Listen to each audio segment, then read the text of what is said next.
Jadi kalau ada yang mengatakan tidak ada dalil yang wajib menghormati dzurriyyah Nabi, bukan tidak ada, Anda belum baca gitu. Seharusnya kurang jauh ngopinya, kurang jauh ngopinya. Kopinya kurang kental Pak Eko gitu. Tapi jangan gitu, ngopi tok yo buka kitab gitu ya. Belek-belek. Turu berarti. Iya. Intinya turu deh. Iya. Ya, sebelumnya Ustadz, yang harus kita garis bawahi itu takut ada orang-orang mengira kita ini fanatik buta kepada para habaib. Oh enggak. Para habaib kalau salah ya tetap salah. Mereka semuanya ada para habaib yang mencuri ya tetap salah, harus dihukum seadil-adilnya. Tapi karena ini konteksnya nasab, ilmiah, maka kita bisa mengkajinya dalam perspektif para ulama. Karena kita tidak punya kapasitas berbicara nasab, ya kita tinggal sodorkan pendapat para ulama yang sudah sesuai dengan kapasitasnya. Begini, sikap para ulama itu Pak Dokter, kalau ada orang mengaku-ngaku dzurriyyah Nabi, dan ternyata tidak terbukti sebagai dzurriyyah Nabi setelah di cross check. Nah, maka ulama ini mendiamkan. Tawakuf sudah dia dosa gitu.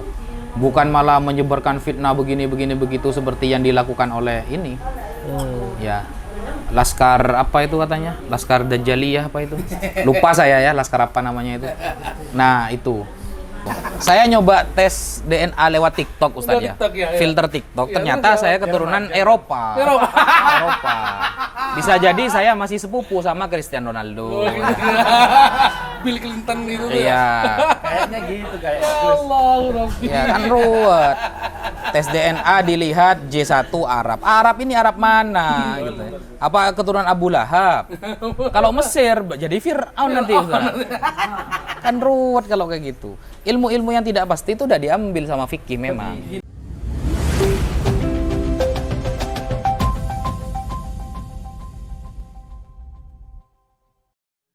Assalamualaikum warahmatullahi wabarakatuh. Alhamdulillahirabbil alamin wassalatu wassalamu ala asrofil anbiya'i wal mursalin wa ala alihi wa sahbihi ajmain.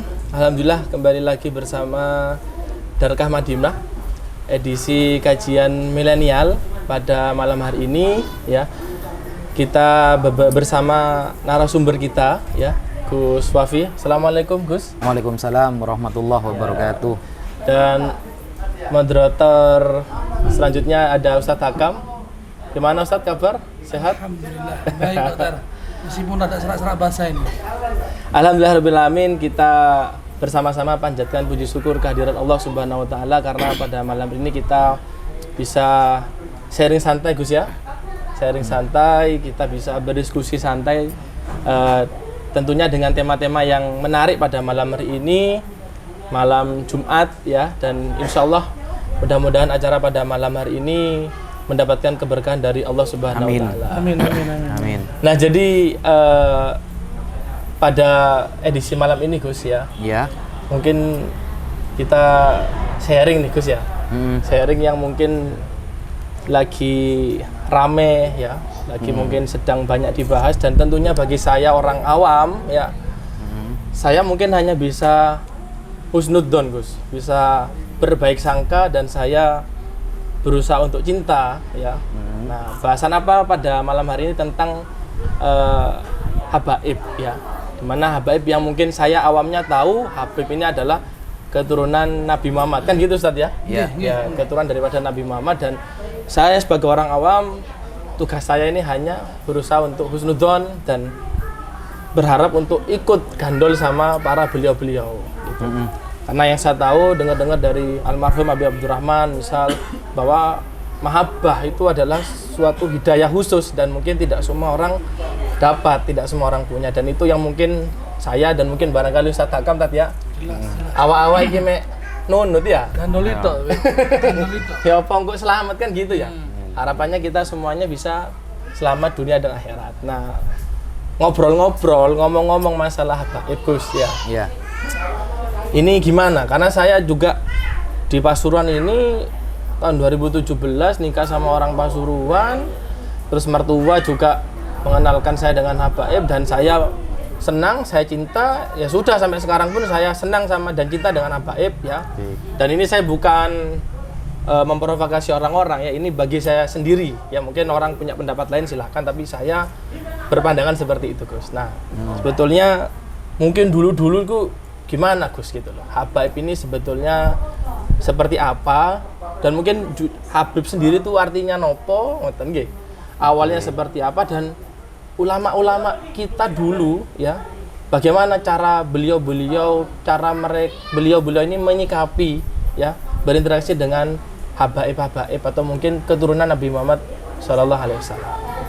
Monggo, gimana Gus? Biar mungkin ini awalan ya, kita awalan ya, dan mungkin bisa nantinya bisa merefresh ya, kita bisa sharing terkait dengan seperti apa sih sebetulnya sejarahnya. Monggo Gus. Oke. Bismillahirrahmanirrahim. Assalamualaikum warahmatullahi wabarakatuh. Waalaikumsalam warahmatullahi wabarakatuh. Alhamdulillah wassalatu wassalamu ala Rasulillah Sayyidina Muhammad ibn Abdillah wa ala alihi wa sahbihi wa man wala amma ba'd. Terima kasih kepada Bapak Dokter dan Ustadz Hakam yang sudah memberikan Al-Fakir waktu untuk sedikit menjelaskan mengenai silsilah ataupun sedikit sejarah mengenai para habaib dengan para ulama. Bagaimana mereka berdua berinteraksi, dan istilah habaib itu bagaimana, dan apakah fakta sejarah memang mengatakan bahwa mereka ini adalah salah satu cucu-cucu Nabi yang palsu, yang tidak bisa dipertanggungjawabkan secara ilmiah dan lain sebagainya. Mungkin itu nanti akan kita kaji secara bertahap gitu Ustaz ya. Betul Gus. Nah, pelan-pelan Gus ya. Untuk ya pelan-pelan. Ada geplak ini ya. Ya, kita santai Ustaz. Iya. Siap. Pertama di sini mohon maaf Pak Dokter, Al-Fakir sedikit meluruskan ungkapan Pak Dokter tentang husnudzon. Kita kepada para habaib itu percaya itu bukan husnudzon, tapi dzon. Kalau husnudzon itu sesuatu yang jelek tapi kita menganggapnya baik, seolah-olah seperti itu. Husnudzon, jadi seolah-olah itu masih remang-remang, baik apa tidak, tapi kita berusaha percaya baik ya. Kita kepada keturunan para habaib itu bukan husnudzon, tapi dzon. Dzon itu kalau dalam fikih itu keyakinan yang sudah mencapai 80 atau 90%. Ya. Kenapa saya tidak mengatakan yakin? Ya 100%. Karena dalam teori ilmu fikih, dzon itu sudah bisa dijadikan istidlal. Sudah bisa kita jadikan dalil untuk beribadah, untuk berfatwa, itu sudah bisa. Jadi dzon, minimal kita dzon kepada keturunan habaib ya, bahwa habaib ini adalah keturunan Nabi Muhammad Sallallahu Alaihi Wasallam. Nah, kalau kita meneliti tentang sejarah Ustadz Hakam dan Pak Dokter ya, sejarah itu justru kita akan banyak menemukan harmonis antara para ulama dengan keturunan Rasulullah. Kalau kita mau kaji dari istilah dulu ya. Istilah Habib. Istilah Habib ini mulai banyak dipakai kan di Yaman sebenarnya, yang diprakarsai oleh Al-Habib Umar kan, kemudian banyak digunakan. Itu cuma istilah. Al-Habib maksudnya Habibullah, orang yang dicintai Allah Subhanahu wa Ta'ala. Itu cuma hakikat urfi saja. Kalau secara ilmu bahasa itu ya cuma hakikat urfi, cuma panggilan. Tidak menutup kemungkinan saya boleh mengucapkan orang lain sebagai Habib dengan makna orang yang dicintai oleh Allah. Ketika saya sematkan kepada para ulama atau orang soleh ya, atau orang yang wara, orang yang zuhud, boleh. Nah, cuma waktu itu di Yaman memang banyak dipakai oleh para habaib yang sekarang. Ya, yang notabene-nya diprakarsai oleh Habib Umar kan waktu itu. Itu Habib Umar bin, nanti kita bahas secara detailnya. Kan katanya step by step. Makanya saya istilah dulu. Nanti kemana-mana kalau buru-buru ternyata. Nah, kemudian kita ambil dari istilah Habibnya dulu. Siapakah pertama kali yang mengatakan kata Habib kepada keturunan Nabi, kepada cucu Nabi? Orang yang pertama kali mengucapkan lafal Habib kepada cucu Nabi adalah sahabat Abdullah bin Abbas. Tertulis di dalam kitab Istijlabul Tiqa'il Ghuraf. Jadi kitab Istijlabul Tiqa'il Ghuraf ini ditulis oleh Al-Imam Al-Hafidh As-Sakhawi. Beliau hidup di abad ke-8 sampai ke-9. Nah, beliau mengutip sebuah riwayat yang isnaduhu sahih, sanad riwayat ini sahih, tidak ada pertentangan di dalamnya. Suatu ketika, sahabat Abdullah bin Abbas bertemu dengan cucu Nabi yang bernama Ali Zainal Abidin. Nah, ketika sahabat Abdullah bin Abbas bertemu dengan Ali Zainal Abidin, Apa kata sahabat Abdullah bin Abbas? Marhaban bil Habib ibnil Habib. Istilah Al-Habib kepada cucu Nabi sudah pernah diucapkan oleh sahabat Abdullah bin Abbas. Marhaban bil Habib. Selamat datang wahai Al-Habib ibnil Habib, putra dari Al-Habib. Kekasih Allah, putra dari kekasih Allah. Ali Zainal Abidin bin Al-Husain bin Ali, suami dari Sayyidah Fatimah binti Rasulullah sallallahu alaihi wasallam. Jadi kalau ada orang yang mengatakan, seumpama ada seseorang yang bernama Imaduddin Faqat Hadamaddin ya. Nah, dia mengatakan bahwa istilah Habib ini yang pertama kali mengucapkan adalah orang Yahudi. Karena orang Yahudi mengatakan nahnu abna'ullah wa ihibba'uh. Kami adalah anak-anak Allah dan habib-habibnya Allah. Ini cara istidlal yang salah dan tidak pernah diajarkan oleh para ulama fikih dan lain sebagainya. Cara beristidlal tidak seperti itu, Pak Dokter. Cara beristidlal kalau seperti itu berarti Abdullah bin Abbas Yahudi juga dong. Secara tidak langsung bisa murtad nanti itu. Ya. Makanya di kitab Sulam Taufik yang mereka ingkari itu, padahal di sana sudah dijelaskan dan sekarang terjadi banyak orang yang kufur gara-gara ucapannya tapi dia tidak merasa. Kalau dia sudah keluar dari Islam. Sulam Taufik, kitab yang mungkin dikaji bagian anak ibtidah itu. Di sana sudah diwanti-wanti akan banyak nanti orang yang kafir, murtad, keluar dari Islam gara-gara ucapannya tapi dia tidak merasa kalau dirinya sudah keluar dari Islam. Nah, kalau nanti semua konsep seperti istilah Habib itu Yahudi, padahal sahabat Abdullah bin Abbas loh yang mengatakannya. Dan sahabat Abdullah bin Abbas ini, Pak Dokter, salah satu orang yang sering didoakan baik oleh Nabi Muhammad. Suatu ketika Nabi Muhammad itu sholat berdua dengan sahabat Abdullah bin Abbas. Nabi Muhammad menarik tangan sahabat Abdullah bin Abbas dan mensejajarkan barisannya dengan beliau. Sholat berdua.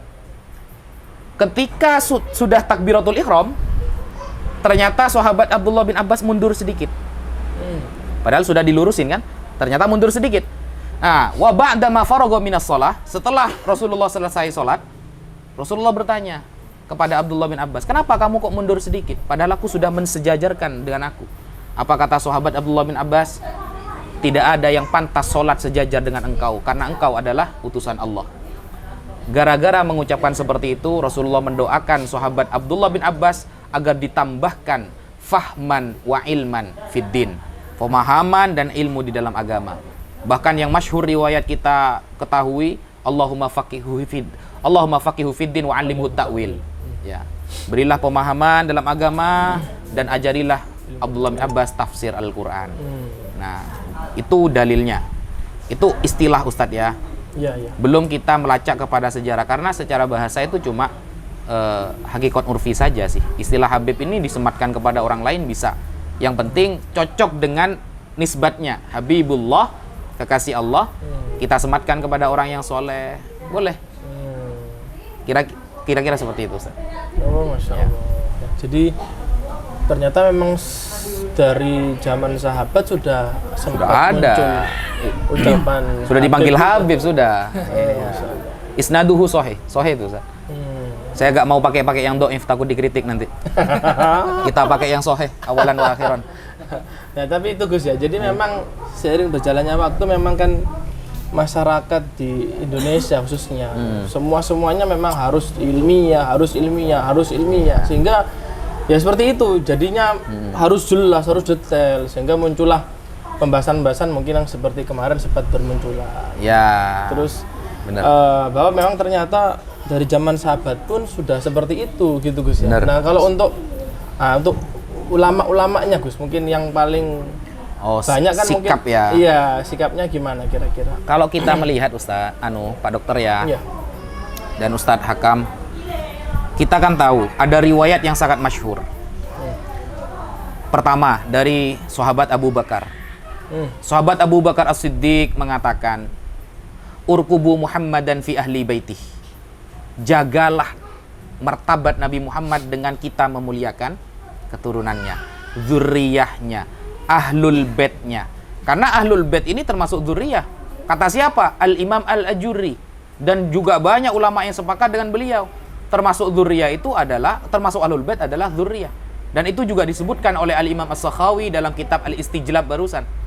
Nah, kemudian sahabat Abu Bakar, sahabat Umar, ketika melihat Sayyidina Abbas masuk Islam, apa kata Sayyidina Umar?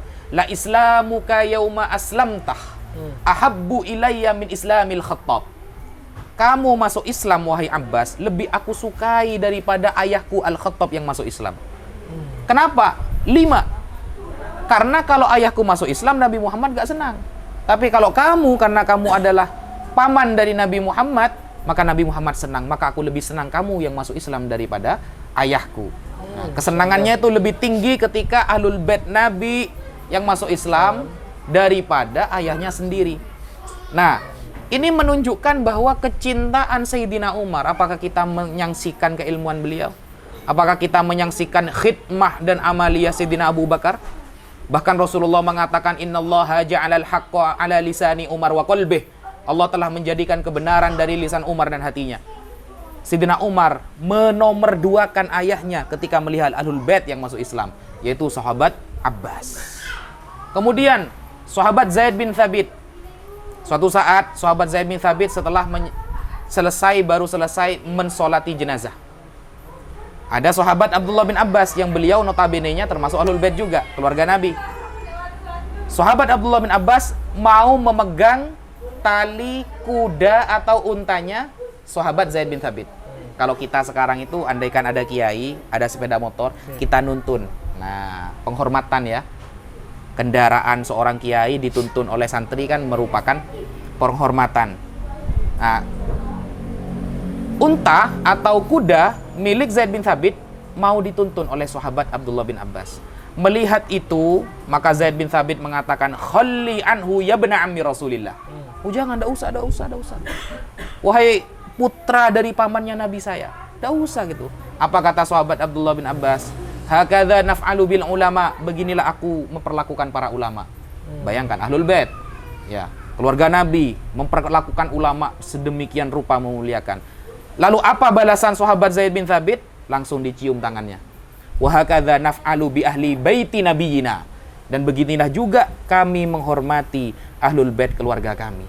Begitu harmonis antara ulama dengan Ahlul Bait. Tidak seperti sekarang, Ahlul Bait sama para ulama malah diadu domba. Begitu, saya lanjut.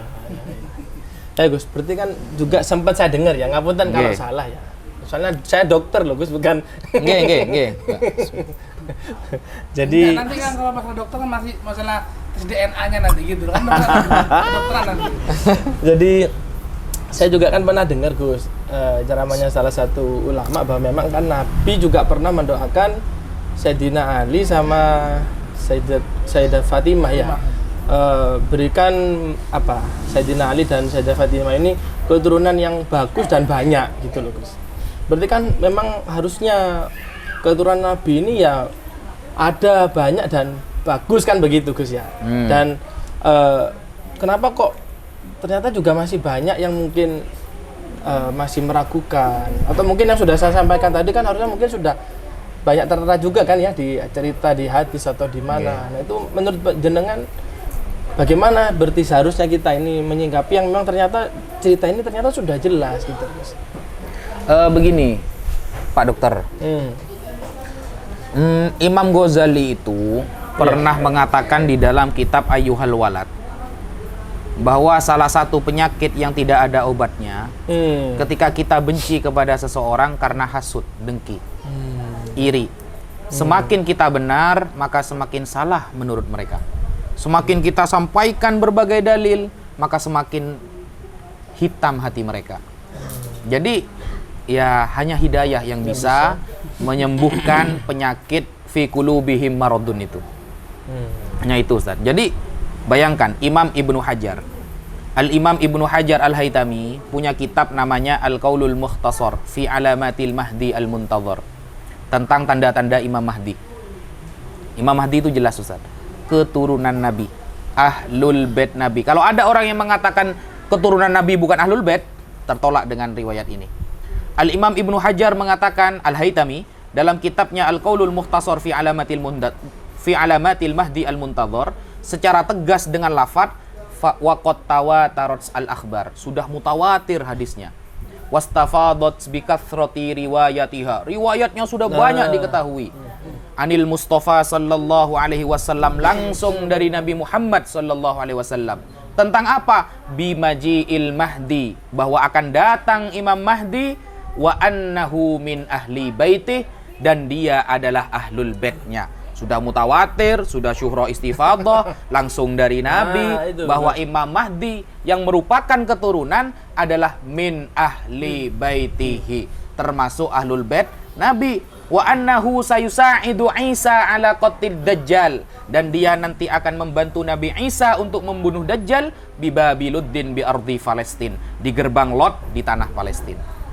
Jadi kalau ada yang mengatakan tidak ada dalil yang wajib menghormati dzurriyyah Nabi, bukan tidak ada, Anda belum baca gitu. Seharusnya kurang jauh ngopinya, ya, kurang jauh ngopinya. Kopinya kurang kental Pak Eko gitu. Tapi jangan Gitu. ngopi tok tas, ya buka kitab gitu ya. Belek-belek. Turu berarti deh. Iya. Intinya turu deh. Iya. Berarti memang pentingnya kita akhlak ya Gus ya, akhlak Betul. belajar ya, akhlak belajar dan menyikapi segala sesuatunya harus dengan bijak dan harus hati-hati, apalagi memang ini kan sesuatu yang mungkin apa ya, kita sudah di akhir zaman, jadi haruslah kita ini dengan ya Harus apalagi, mendekat dengan orang-orang soleh. dengan orang-orang soleh, apalagi juga yang disampaikan panjenengan sudah apa tadi, mutawatir ya Gus ya, sudah Mutawatir, jelas, istifadah. seperti itu ya. Nah ini mungkin agak dalam dikit Gus ya. Ya. Jadi mungkin kalau saya juga sempat dengar juga bahwa memang Nabi Muhammad juga kan pernah, yang mungkin tadi sempat jenengan sampaikan bahwa istilah Habib itu juga awalnya dulu dari yang disebut dengan Habib Umar kan begitu Gus. Yang mungkin yang sempat saya dengar juga memang dari Yaman kan begitu, bahwa Nabi pun juga pernah, atau saya dengar juga mendoakan negeri Yaman. Berarti kan sebetulnya kan paham. ada sesuatu yang mungkin ya negeri ini memang negeri yang mungkin barokah gitu Gus ya, dengan penuh ilmu ya. Ya selain Mekah, Madinah kan seperti itu Gus. Bahkan mungkin ada beberapa, mungkin apa istilahnya, Wes Al-Qarni kalau tidak salah dari Yaman Gus ya, yang mungkin tidak sempat bertemu dengan Rasulullah. Nah, itu mungkin nanti kalau ada yang salah ngapunten mungkin bisa dikoreksi. Nah itu bagaimana Gus gitu loh. Kan mungkin yang sempat saya dengar juga di luar itu kan mesti selalu nyebutnya Yaman nah, seperti itu. Nah, menurut panjenengan gimana seperti ini? Gus, sebelum dijawab. Nggih. Mungkin dokter ini terinspirasi oleh omongannya Imaduddin yang bilang kita tuh jangan bilang ya tarim gitu loh. Ya jatim katanya ya. Imatnya kan bilang gitu kemarin itu. Jangan bilang ya tarim, jadi suruh bilang kepulauan kita sendiri. Ya jatim gitu ya. Ya jatim, atau ya Jawa Barat gitu. Mungkin dari itu. Ada apa di tarim itu? Mungkin pertanyaannya dokter seperti itu, tapi kayaknya terlalu halus gitu. Apa kayak gitu dokter? Ya kurang lebih seperti itu. Oh seperti itu. Tapi Jadi, ada kelebihan dengan negeri Yaman, dan memang apakah memang istilah Habib ini memang awalnya Gus dari situ atau seperti apa gitu? Ya, jadi begini Ustaz. Bismillahirrahmanirrahim.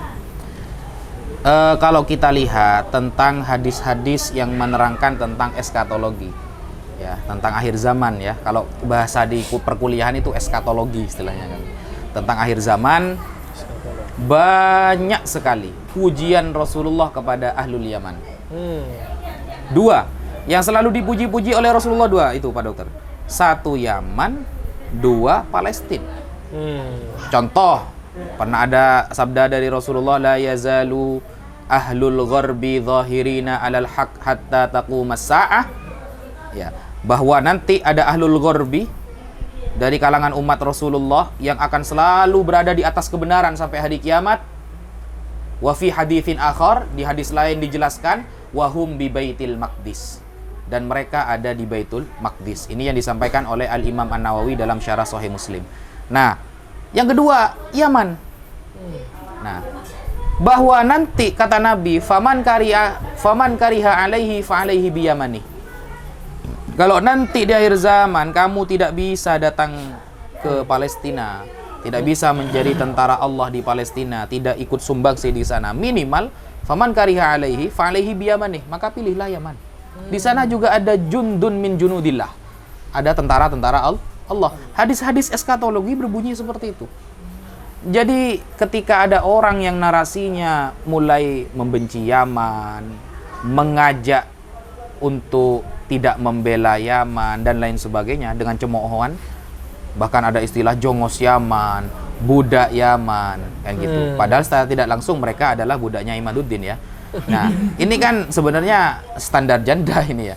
Mereka mengatakan kita ini budak Yaman, padahal mereka budaknya Imaduddin dan apa? Papi Gufron ya, yang memiliki bahasa Surya ya, 16 ya. Surya 16 itu. 16. Nah, jadi bab-bab eskatologi itu banyak pujian Nabi nanti dari Yaman. Ya. Dan nanti orang-orang syiraruhum, orang-orang yang jelek di Yaman dan di Palestina nanti akan kumpul di Irak. Kumpulnya nanti di Irak. Nah, Oh gimana Gus, orang-orang yang Munafik lah. munafik ya dan semacamnya yang ada di Palestina, di Syam ya, kalau lafalnya itu Syam ya, Ya. dan di Yaman itu nanti akan kumpul di Palestina, kumpul di Irak. Oh Irak. Irak. Berarti Irak nanti tempatnya orang-orang yang munafik ya? Orang-orang, ya. Yang keluar dari Sebagian hadis tentang eskatologi menyebutkan syiraruhum yatahawwalu ilal Irak. Mereka akan berpindah kepada Irak. Dan khiyaru Irak akan berpindah yatahawwalu ila Baitul Maqdis. Ya. Orang-orang yang baik di Irak nanti akan berpindah ke Baitul Maqdis. kalau lihat dari hadis ini kok kayak selaras dengan ceritanya di perang Karbala pada waktu Sayyidina Sayyidina Husain. Husain ke Kufah waktu itu ya, ke Kufah, ke Irak ya. Terus ditolak itu oleh orang Iya. Irak. Terus sampai ada terjadi pertumpahan darah di Karbala. Kok kayak selaras gitu dong. Wallahu a'lam, tetapi kalau kejadian Sayyidina Husain itu memang adalah kejadian yang memang terstruktur itu, Ustaz. Terstruktur. Dan saya sendiri tidak menemukan istilah nubuatan ya. Prediksi-prediksi bahwa beliau akan terbunuh di sana saya tidak menemukan. Tapi kalau untuk bab-bab eskatologi tentang tanda-tanda akhir zaman, ya memang nanti orang-orang yang jelek itu akan kumpulnya di Irak justru. Di Irak. Dan orang-orang yang baik itu nanti akan ada di Yaman atau di Syam. Salah satunya adalah Palestina. Dan untuk Yaman sendiri, Ustaz, untuk Yaman itu khususnya di Tarim, masyhur indana, masyhur menurut kita itu bahwa Tarim ini kan kota para wali. Para wali ini, kota Tarim ini kota para wali. Kalau seumpama ada orang yang mengatakan, kenapa kok bilang Tarim, tidak ya Jatim saja gitu. Nah, ini sebenarnya kegabrulan yang nyata, Ustaz ya. Gabrul ini, kenapa? Orang-orang menyebut Tarim, lalu dikatakan ini mengandung sihir ya. Sampai mengatakan lagu ini mengandung sihir, sehingga kita tidak cinta kepada tanah air kita sendiri. Ini ngawur. Kenapa? Keutamaan Yaman sudah disebutkan oleh Rasulullah. Apakah Rasulullah ngajari sihir? Berarti kan seperti itu. Keutamaan Yaman terutama Tarim yang disebutkan oleh para ulama bahkan yang masih hidup, itu keutamaan dari mereka. Kalau berarti apakah mereka mengajari sihir? Secara tidak langsung berarti Imad juga ngajari sihir agar kita cinta kepada Jawa Timur, kan seperti itu. Kalau kita mau balik-balik seperti itu aja ya. Ketika Nabi Muhammad mencintai Mekah dan Madinah, lalu ada sahabat Hasan yang ahli dalam syair membuat syair keutamaan Mekah dan Madinah. Apakah ngajari sihir? Kan nggak seperti itu konsepnya gitu. Ya, itu sebenarnya konsep-konsep orang-orang yang sudah mulai banyak belajar bahasa Suryani, Ustaz. Ya. Kebanyakan bahasa Suryani akhirnya kebelinger gitu. Gitu kira-kira. Gini Gus. Kan apa? Ya jahat. Anak sendiri kan pernah baca di Diba Ad-Dibai. Ad-Dibai karangannya Habib Abdurrahman apa? Abdurrahman Ad-Dibai ya? Ad-Daiba ya. Itu kan ada itu di salah satu syairnya wasafinul linajati idza hifta min tufali kulli adza. Itu kan di sana diibaratkan bahwasanya Ahlul Bait itu seperti chefnya Nabi Nuh. Apa? Perahu gitu ya. Perahu. Apakah dalam syair itu menerangkan bahwasanya kalau kita tarik ke belakang, flashback ke zamannya Nabi Nuh, orang yang tidak naik ke kapal itu kan Hanyut. bukan memang kufar kan? Kufur. Sampai Kan'an sendiri kan laisa min ahli katakan. Innahu laisa min ahlik, innahu amalun ghairu sholeh. Makanya. Berarti ini menurut jenengan tuh ya Pak. Wasafinu linajati ini menurut jenengan gimana? Ya, sebelumnya Ustadz, yang harus kita garis bawahi itu takut ada orang-orang mengira kita ini fanatik buta kepada para habaib. Oh, enggak. Para habaib kalau salah ya tetap salah. Mereka semuanya ada para habaib yang mencuri ya tetap salah, harus dihukum seadil-adilnya. Tapi karena ini konteksnya nasab, ilmiah, maka kita bisa mengkajinya dalam perspektif para ulama. Karena kita tidak punya kapasitas berbicara nasab, ya kita tinggal sodorkan pendapat para ulama yang sudah sesuai dengan kapasitasnya, kapasitas ilmunya. Nah, andaikan toh nanti di rumah kita ada habaib, ya, yang mohon maaf berakhlaknya buruk, sangat ingin dihormati tapi tidak mau menghormati orang lain, ya tidak boleh kita ikuti, tidak boleh. Kita itu mencintai, menghormati, tapi ketika salah kita tidak boleh mengikuti. Contoh, ada salah satu habaib seumpama datang ke rumah kita, masuk ke rumah tanpa bilang assalamualaikum, kemudian masuk ke kamar. Nah, itu wajib kita tegur, wajib kita luruskan, gitu. Tapi rasa cinta dan mahabbah kita justru kita ekspresikan dengan cara menegur beliau. Karena kalau beliau tidak ditegur, akan ada mafsadah yang lebih besar. Oke lah, kita tahu beliau ini adalah keturunan Rasulullah. Orang lain yang tidak tahu kebesaran derajat dzurriyyah Nabi pasti akan menentang. Loh, masa keturunan Nabi seperti ini? Ada yang bilang seperti ini, Ustaz. Kalau memang mereka keturunan Nabi, tidak mungkin mereka melakukan begini loh. Sejak kapan ada keturunan Nabi maksum dari dosa? Kan tidak ada, Ustaz. Ada yang mengatakan begitu. Kalau memang keturunan Nabi, tidak mungkin mereka ini hanya jualan minyak, hanya jualan sarung loh. Sejak kapan ada dalil kalau keturunan Nabi harus jualan kapal perang? Ya. Ada sejak kapan? Ya, sejak kapan kalau keturunan Nabi harus jualan nasi goreng seumpama? Kan tidak ada juga gitu. Bahwa mereka ini salah perspektif gitu. Dikira kalau keturunan Nabi itu harus perfect dalam segala hal. Tidak, mereka itu sama seperti kita, tapi di dalam diri mereka ada darah Rasulullah Shallallahu Alaihi Wasallam. Sehingga ketika mereka salah, ya wajib kita luruskan.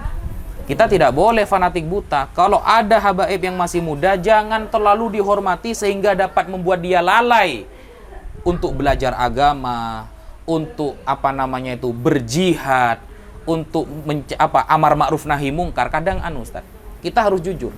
Kadang habaib yang muda kalau terlalu mendapatkan sanjungan, ya, mereka lupa dengan belajar. Mereka tersanjung dengan sanjungan itu. Sehingga lupa untuk menjadi contoh kepada umat. Sebagian oknum, Ustaz, ya. Enggak semua. Karena rata-rata yang saya lihat justru baik-baik semua, gitu. Karena ketepatan yang nakal-nakal ini ketemunya sama Imaduddin, gitu. Apes terus Imaduddin ini. Giliran ketemu habaib, ketemunya yang agak helap gitu loh. Padahal saya sendiri tidak pernah ketemu kayak gitu. Ya mungkin ada 1-2 itu pun jarang gitu. Ya, jarang. Jadi seperti itu.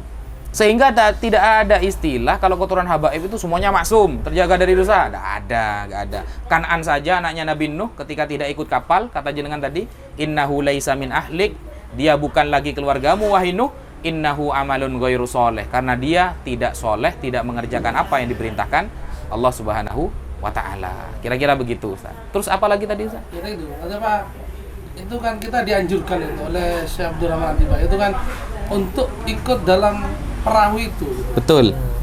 Maksudnya perahu-perahu ini kan jelasnya kan kalau yang nggak ikut perahu itu, berarti kan kayaknya kan sudah di luar garis thariqah kita gitu. Ya. Dan thariqah Ahlussunnah wal Jamaah maksudnya gitu. Betul. Dan sejauh ini tidak bisa kita pungkiri, Ustaz. Orang-orang yang berpegang teguh kepada Ahlussunnah dari dzurriyyah Rasulullah itu rata-rata Ba'alawi, Ustaz. Ba'alawi kan? Ulama-ulama Ba'alawi ini banyak sekali. Dari kalangan Ba'alawi itu banyak sekali. Yang menjadi mufti di Yaman bergelar Jamalul Lail, menjadi mufti di Mekah dan Madinah bergelar Jamalul Lail ada. Menjadi mufti di Yaman ada. Bahkan menjadi ulama di Indonesia banyak banget. Nah, yang benar-benar menjaga Ahlussunnah wal Jamaah banyak. gitu. Nah, karena memang mereka ini torikohnya adalah torikoh yang memang benar-benar sambung sanadnya kepada Rasulullah, maka badainya besar, Ustaz. Nah, orang-orang yang tidak ikut beliau, orang-orang keturunan Rasulullah dari kalangan Ba'alawi, yang ahlus sunnah ya, saya garis bawahi yang ahlus sunnah, maka mereka kita lihat dulu, apakah mereka tidak ikut karena memiliki torikoh lain, sehingga mereka bisa berijtihad, oke. Ya. Atau mereka itu tidak ikut karena menentang. Kalau karena menentang, maka kita berlepas tangan. Kita katakan dia itu bisa jadi bukan bagian dari ahlus sunnah wal jamaah. Tapi kalau mungkin karena memiliki ijtihad sendiri, karena sekelas Sayyid Muhammad, Ustaz. Sayyid Muhammad bin Alwi al-Maliki mengakui Ba'alawi. Kita itu levelnya kita mungkin Sayyid Muhammad.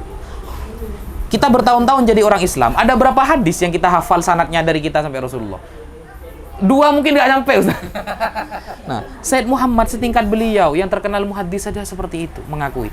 Syekh Yasin bin Isa Al-Fadani yang disebut dengan Musnidud Dunya, ahli sanad sedunia itu. Nah, mengakui. Imam Nawawi Banten mengakui. Syekh Hashim Asy'ari mengakui. Apakah mereka tidak lalu didatangi Rasulullah? Kiai Hashim Asy'ari, itu bukan keturunan Nabi itu, kamu salah itu. Tidak ada tuh. Dari dulu para ulama yang mimpi Nabi bahwa Ba'alawi bukan keturunan Nabi, yang ada malah Fuad Pleret sama temannya itu. Baru 2023 mereka mimpi Nabi kalau Ba'alawi ternyata bukan keturunan Nabi. Seharusnya yang mimpi itu Syahid Murtado Az-Zabidi, Imam Ibnu Hajar, Sayyid Muhammad bin Alwi al-Maliki, Syekh Yasin bin Isa Al-Fadani, itu seharusnya yang mimpi, bukan mana temennya Fuad Pleret gitu. Bukan yang malah goyang-goyang gitu ya. Iya. Seharusnya Nabi sudah dari dulu mimpi kepada para ulama, karena kebohongan ini tidak boleh bertahan beribu-ribu tahun. Begitu. Berarti gini, Ustaz, kalau kita lanjutkan syair tadi kan ada wa amitna fi thariqatihim gitu kan ya. Ya. Berarti kan dalam thariqah ini adalah thariqahnya Ahlul Bait. Iya, gitu ya? yang ahlus sunnah. Yang ahlus sunnah, ahlus sunnah wal jamaah. Di sini kan gini, ketepatan kan kalau kita kaji, yang ada di Indonesia itu memang dari kalangan Ba'alawi yang betul. Lain sama dengan di Syria, macamnya kan. Kalau di mana, di daerah mana? Ya Allah Rabbi. Maroko mungkin. Ya Maroko itu kan banyak Al-Hasani yang Al-Hasani. Ya. Ini maksudnya yang awak ambil nafi thariqatihim ini kan thariqah yang ahlul bait yang memang dzurriyyah, ndak mandang bulu berarti Ustaz ya. Ndak mandang bulu, ndak mandang itu Ba'alawi, ndak mandang itu Al-Hasani dan segala macamnya. Pokok yang thariqahnya Ahlussunnah wal Jamaah yang dibawa oleh dzurriyyah Rasulullah. Apakah seperti itu? Iya, betul Ustaz. Karena gini Ustaz. Kalau kata orang Madura, Bismillahirrohmanirrohimnya kita 1000 kali sama dengan 1 kalinya para habaib, kan gitu Ustaz.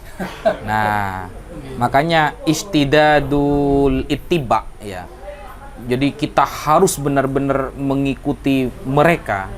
Fi thariqatihim, di jalan mereka itu memang benar-benar sangat dianjurkan dan sangat diperhatikan. Kenapa? Dan khususnya Ahlussunnah saja, karena di Indonesia sebagian ada yang Syiah Ustaz. Itu yang harus kita hindari, karena sebagian Ba'alawi ada yang terpapar Syiah. Dalam hal ini kita yang menghormati tapi kita tidak boleh taat. Makanya selalu kita garis bawahi yang ahlus sunnah. Nah, sehingga betul kata jenengan Ustadz Hakam, kita harus benar-benar mengikuti thariqah mereka. Persis seperti apa yang disampaikan oleh Rasulullah. Apa kata Rasulullah? Khairukum qarni. Paling baiknya kamu di zamanku. Tsummal ladzina yalunahum. Kemudian zaman setelah aku, berarti zaman sahabat. Tsummal ladzina yalunahum, sahabat, tabi'in dan tabi'in. Ya. Kemudian zaman tabi'in. Lah, Ali Zainal Abidin, Musa Al-Kazim, Ja'far bin Muhammad As-Sadiq dan lain sebagainya. Itu kan ada di sini. Tsummal ladzina yalunahum, tsummal ladzina la yalunahum. Tapi kemudian nama mereka diambil oleh orang-orang Syiah, dijadikan imam mereka, seolah-olah imam ini mendukung ajaran Syiah. Padahal tidak seperti itu.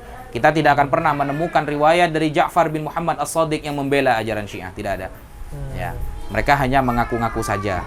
Sehingga untuk mengikuti torikotihim kata jenengan itu memang benar-benar sudah dinisbatkan, sudah disahkan, sudah dilegalkan, sudah sejak dulu zaman Rasulullah, dan prediksi Rasulullah tidak akan pernah salah, Ustaz. Prediksi Rasulullah tidak pernah salah. Gitu. Ya gampangannya begini, Ustaz. Rasulullah kan pernah bilang begini, inna ummati lan tajtami ala dhalalah. Nah, umatku tidak akan bisa, tidak akan pernah tersesat berjamaah semuanya gitu. Gak mungkin, Ustaz. Kita se-Indonesia semua tertipu berabad-abad, gak mungkin. Inna ummati lan tajtami ala dhalalah, kata Rasulullah. Gak mungkin umatku ini bersepakat kepada kesesatan. Wa yadullahi alal jamaah, dan pertolongan Allah ini ada pada al-jamaah. Yang mayoritas ulama, Imam Hajar, Yusuf An-Nabhani, kemudian Sayyid Murtadha Az-Zabidi, As-Samarqandi, As-Sakhawi, semuanya itu. Tidak mungkin umat Rasulullah ini mayoritas ini. Justru Ustaz, apa kata Rasulullah? Inni la akhsha alaikum an tusyriku ba'di. Aku dah khawatir kalian umatku akan syirik setelah aku mati. Nabi Muhammad sudah memprediksi semakin hari umat Islam akan semakin besar. Tetapi kata Rasulullah, walakin akhsha alaikumud dunya imaduddin. Gitu. Yang aku takutkan atas kalian adalah dunia, gitu. Antanafasu fiha fataktatilu. Kalian berlomba-lomba sampai saling membunuh. Ini bukti. Imaduddin faqad hadamaddin wa ala alihim wa ashabihi wa man tabi'ahum bisu'in ila yaumiddin ini. Kena dunia, Ustaz. Dunia. Yang dikhawatirkan Nabi, walakin akhsha alaikumud dunya, ini benar. Gitu. Tapi ingat, ummati tidak akan pernah bersepakat kepada kesesatan. Mereka akan tetap menjadi minoritas. Saya yakin itu. Begitu, Ustaz. Itu sudah prediksi dari Rasulullah. Sudah itu. Aman itu, Ustaz. Terus gini lagi, anak pernah dengar, anak pernah dengar. Tapi apa? Sekilas dengar sekilas. Dengar hadis. Tapi cuma sekilas. Oke. Itu pada waktu Sayyidatuna Fatimah, pada waktu sebelum nikah sama Sayyidina Ali. Oke. Itu di hadis itu diterangkan bahwasanya malaikat Jibril sudah ngasih tahu kepada Rasulullah. Oke. Bahwasanya mungkin kalau jenengan mungkin dijelaskan hadis itu. Nah, bahwasanya malaikat Jibril sudah ngasih tahu kepada Rasulullah bahwasanya Siti Fatimah ini sudah dijodohkan oleh Allah kepada Sayyidina Ali. Makanya malaikat Jibril ngasih penawaran ke Rasulullah untuk ngasih mas kawin apa. Siti Fatimah minta mas kawin apa? Gitu loh, Ustaz. Terus Rasulullah manggil Siti Fatimah untuk minta mas kawin apa. Makanya Rasulullah bilang, sampean itu sudah akan dijodohkan oleh Allah kepada Sayyidina Ali, dan Allah menawarkan untuk mas kawin apa yang sampean pinta. Makanya Siti Fatimah bilang, Nabi bilang, apa surga dan isinya atau dunia dan isinya. Terus Siti Fatimah bilang, pada waktu itu kan bilang gini, apakah anak sampean itu seharga itu ya Rasulullah? Nah, anak dengar hadis ini saya terus terang, pada waktu itu anak takut. Karena apa? Yang dipinta oleh Rasul, yang dipinta oleh Siti Fatimah itu adalah syafaat Nabi yang akan disebarkan ke umat-umat Nabi. Ya itu yang dipinta untuk menjadi mas kawin Siti Fatimah. Berarti kalau kita kaji hadis ini, sertifikat, anggaplah sertifikat, sertifikat syafaat Nabi bisa kita peroleh dengan tanda tanganan Siti Fatimah. Oke. Itu apakah pernah dengar nggak ada seperti itu? Ya, itu masyhur, tapi Al-Fakir tawakuf dengan sanadnya. Oh, gitu. Ya, Al-Fakir sendiri tawakuf. Tapi meskipun saya tawakuf, maksudnya itu saya diam, tidak berkomentar dulu, karena masih butuh penelitian yang lebih lanjut mengenai sanadnya. Tetapi untuk makna itu banyak yang menguatkan, Ustaz. Makna yang tersirat bahwa kita harus menghormati Ahlul Bait Nabi, keturunan Nabi itu ada itu. Meskipun anggaplah ini seumpama dhaif ya, anggaplah dhaif ya. Apakah ada yang lain? Banyak, Ustaz. Contoh, Al-Imam As-Suyuti yang semakna dengan itu. Al-Imam As-Suyuti itu punya kitab namanya Al-Jami As-Shaghir. Ditambahkan Al-Imam Nuruddin Al-Haythami punya kitab namanya Al-Majma' Zawaid. Ada hadis hasan sahih bahwa apa kata Rasulullah, khairukum li ahli min ba'di. Paling baiknya kalian yang paling baik kepada keluargaku setelah aku mati. Bayangkan Ustaz. Gitu. Yang paling baik kepada keluargaku Ahlul Bait Nabi setelah aku mati, itu titelnya adalah khairukum. Kan semakna dengan riwayat Fatimah Ustaz. Semakna. Bayangkan sampai Sayyidina Umar saja, ayahnya di nomor 2 kan melihat sahabat Abbas masuk Islam. Sahabat Abbas itu kan masih anggaplah bukan darah daging Rasulullah. Iya, paman kan? Paman. La islamu ka yauma aslam ta'ahabbu ilayya min islamil Khattab, kata beliau. Daripada ayahku masuk Islam, saya lebih senang kamu karena menyenangkan Rasulullah. Itu. Ini kan apakah Sayyidina Umar kurang cerdas untuk menyingkapi Ahlul Bait kan gitu. Padahal kan daunnya Sayyidina Umar tuh sering senada dengan Al-Qur'an, kan, yuwafiq bil Qur'an ya. Sering senada dengan daunnya Al-Qur'an. Benar. Allah. Iya. Terus gini lagi. Kalau memang seperti itu, kan dan lagi kan kadang-kadang gini, Ustaz. Ustaz, saya izin rokokan ya. Monggo Fadol. Apa mau saya barengi Ustaz? Oh, iya, siap. Dulu. Siap. Ini sudah mulai pahit, guys. Sudah mulai sepaneng. Ya, gimana Ustaz? Ya, ini gini. Santai-santai aja Ustaz ya, ngobrol. Jadi gini. Kalau memang seperti itu, kadang-kadang ada orang yang ngomong seperti ini. Ada yang ngomong seperti ini. Ya iyalah, seperti itu kan manusiawi, Mas. Ya apa sih? Barang wong Siti Fatimah itu adalah putri Nana. Iya. Jadi manusiawi, prioritas lah. Omong-omong seperti ini prioritas itu kan berarti kan kayaknya Nabi itu udah adil gitu loh. Iya. Ya kan gitu kan. Kadang-kadang orang ngomong seperti itu. Ya prioritas lah orang itu anunya Nabi kok. Omongan seperti itu kan kayaknya kan Nabi gak adil gitu ya? Gak adil kan gitu kan. Apakah emang seperti itu gitu? Berarti jarang ngaji usul fikih itu Ustaz. Oh gitu ya. Di usul fikih itu dikatakan begini. Ini kalau saudara rokokan keluar semua dalilnya nanti. Di usul fikih dikatakan seperti ini. Syekh Dr. Dawudi punya kitab namanya Usul Fikih. Beliau mengatakan kalimat yang saya yakin ini disepakati semua ulama. Idza ta'arada baina fi'lin nabi wa qawlihi faqaddima qawluhu bi ayyahtamila fi'luhu ala khususiyatihi. Ketika seolah-olah bertentangan antara perkataan Nabi dan pekerjaannya, maka kita pilih perkataannya.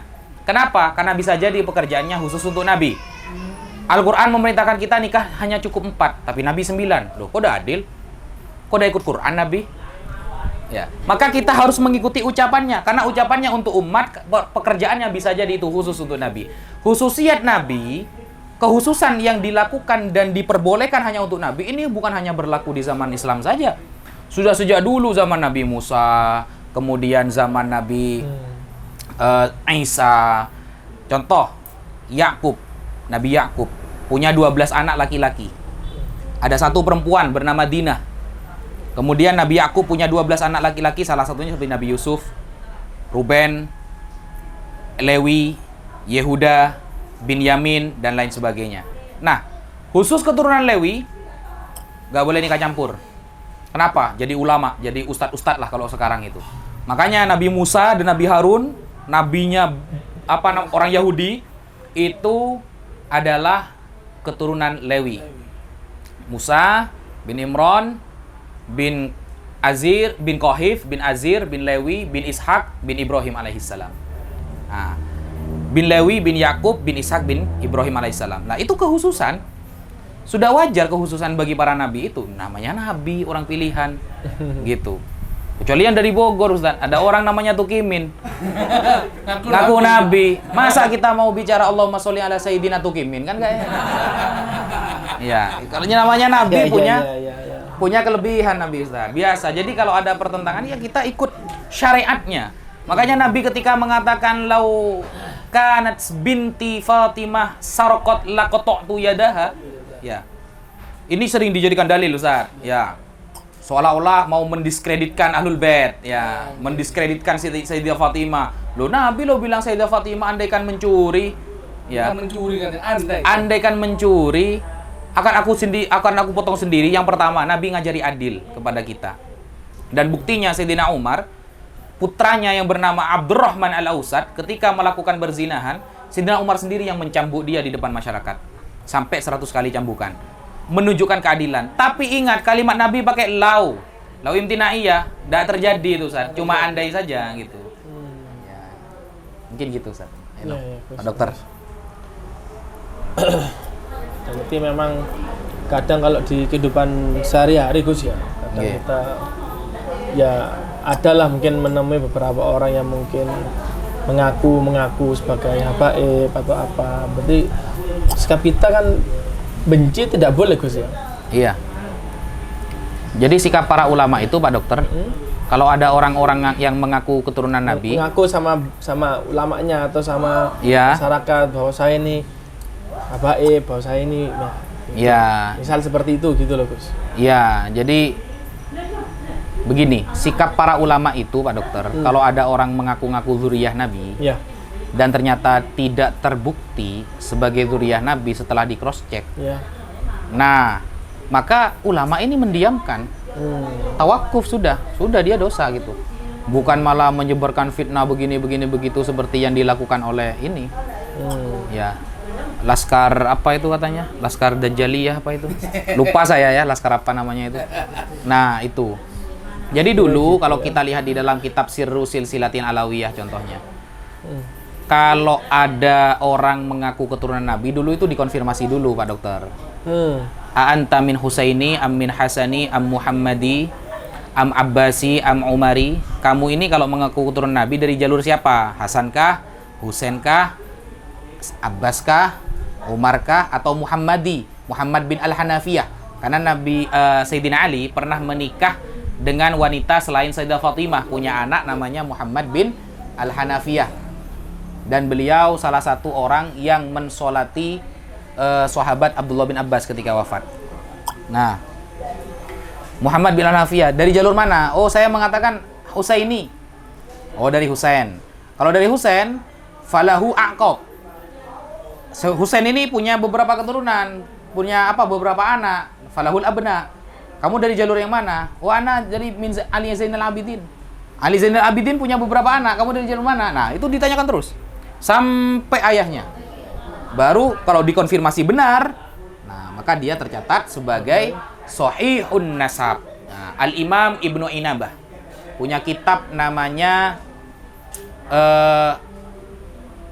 saya lupa ya nama kitabnya. Imam Ibnu Inabah ini punya kitab tentang nasab. Nah, beliau itu ketika menjelaskan tentang istilah-istilah nasab, ada istilahnya Shahihun Nasab. Apa Shahihun Nasab? Yaitu nasab yang dikonfirmasi oleh semua ulama nasabah. Tidak ada perbedaan. Yang kedua ada istilah makbulun nasab. Nasab yang diterima. Apa itu? Adalah ma thabata nasabuhu inda ba'din nasabin wa angkarahu akhar. Ada sebagian ahli nasab mengakui nasabnya, ada sebagian yang menolak. Ketika ada perbedaan pendapat, maka namanya makbulun nasab. Nasabnya masih diterima, makbul. Ada yang namanya mardudun nasab. Apa mardudun nasab? Nasab yang tertolak adalah manidda'a ila qabilah wa lam yakun minhum thumma alimu tilkal qabilah bibutlanihi. Nah, ada orang-orang contohnya ngaku Ba'alawi, ternyata Ba'alawi yang lain menolak dia. Maka kasusnya ketika seperti ini, fasara hukmuhu indan nasaba annahu mardudun nasab. Maka hal yang seperti ini namanya nasabnya tertolak. Ada yang namanya majhulun nasab. Istilahnya, apa majhulun nasab? Dia masyhur sebagai dzurriyyah Nabi, tetapi di cross check tidak diketahui. Maka namanya majhulun nasab. Nah, ilmu-ilmu seperti ini tuh kan ada di kitab-kitab nasab itu. Ada semua. Sehingga bagi orang yang belajar biasanya lebih bijaksana untuk mengomentari dan menyingkapi apa yang terjadi pada saat ini. Gitu kira-kira Ustaz. Mungkin Gus, kalau mungkin masalah tadi ya, mungkin kita harus banyak membaca ya, kita harus literasi dengan kitab-kitab. Nah itu mungkin masukan juga untuk saya Ustaz Hakam, bagaimana caranya biar kita itu memastikan bahwa bahwa ini memang berkesinambungan, ini mutawatir. Itu gimana Gus? Mungkin secara singkat lah. Triknya memang harus mungkin ada mungkin yang belajarnya mungkin terus setengah-setengah akhirnya seperti itu gitu loh Gus.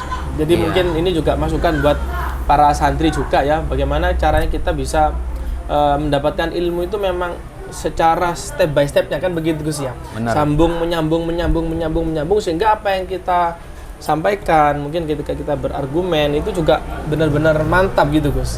Nah itu menurut jenengan seperti apa sih sebetulnya mungkin gambaran untuk menjaga iman dan akidah kita ya, iya, terutama ya. karena mungkin kan kitab itu mungkin kan banyak kan begitu Gus ya, karangan ini banyak. Nah itu supaya polemik-polemik seperti ini yang ternyata Nabi sudah di kitab yang istilahnya sudah tadi yang sudah mungkin jenengan sampaikan sudah ada lah di ujung sana bahwa Nabi sudah menyampaikan hal itu, kan tinggal kita sekarang harus yakin kan gitu Gus ya.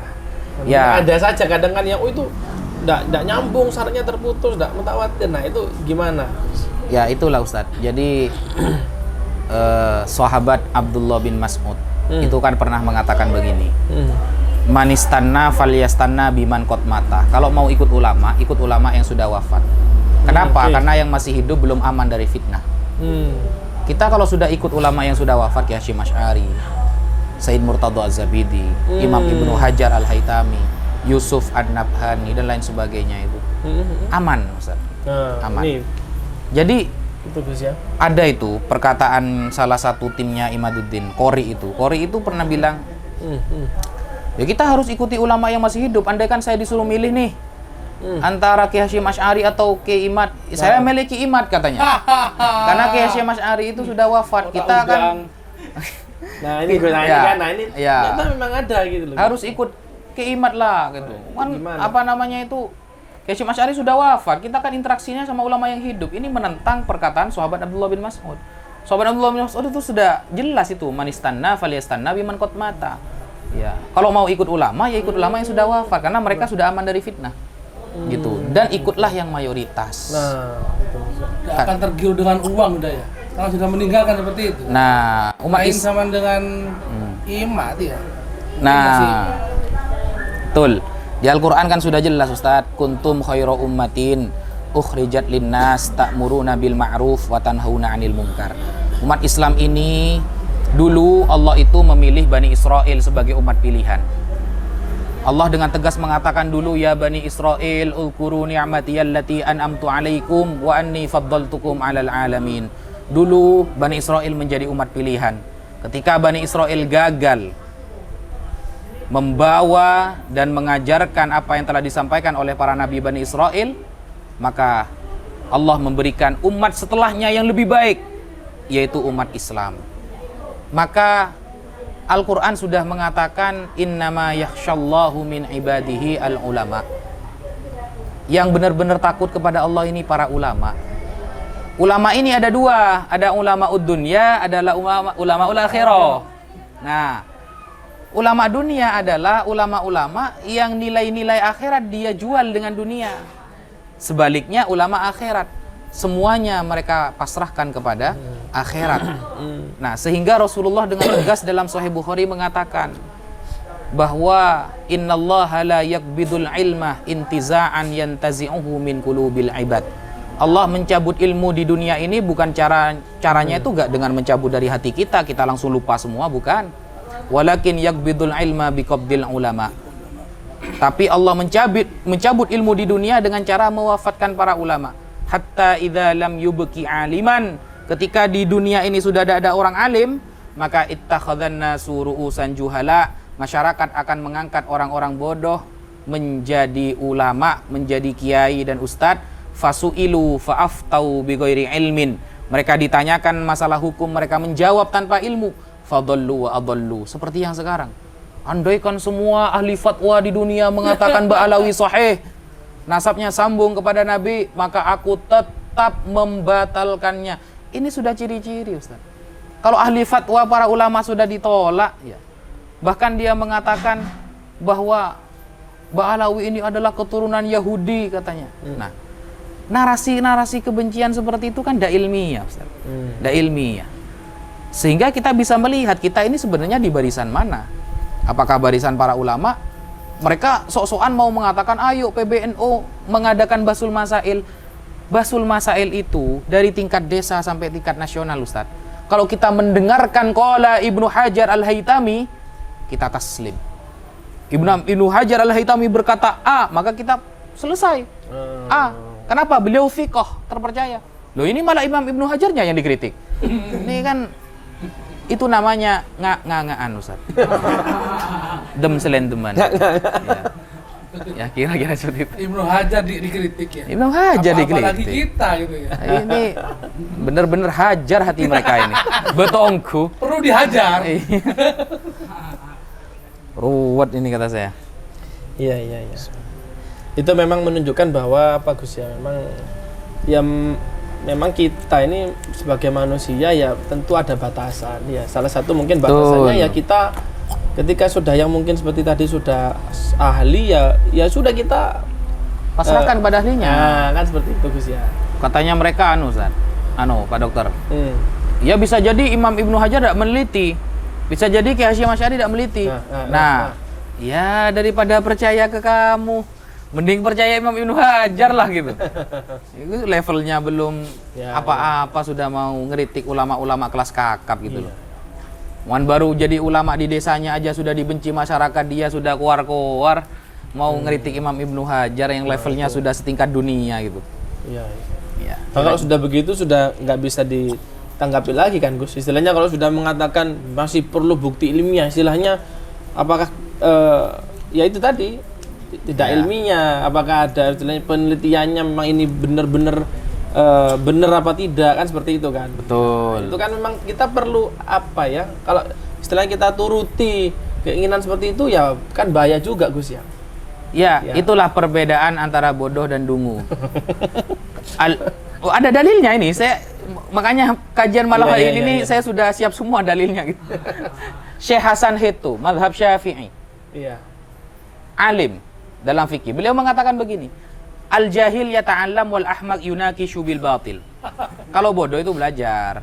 Kalau dungu selalu membela kebatilan. Nah, mereka ini dungu. Berarti bukan bodoh ya. Kalau bodoh mesti menerima kebenaran. Belajar Dan menerima kebenaran. Kalau ahmak, kalau dungu selalu membela kebatilan. Berarti ahmak itu kan Ustaz ya. Anak-anak dengan kalau ahmak itu kayak diidentikan dengan hemar kayaknya ya. Gitu. Kayaknya gitu. Himar yahmilu asfaro. Ya, keledai yang bawa kitab. Bawa kitab.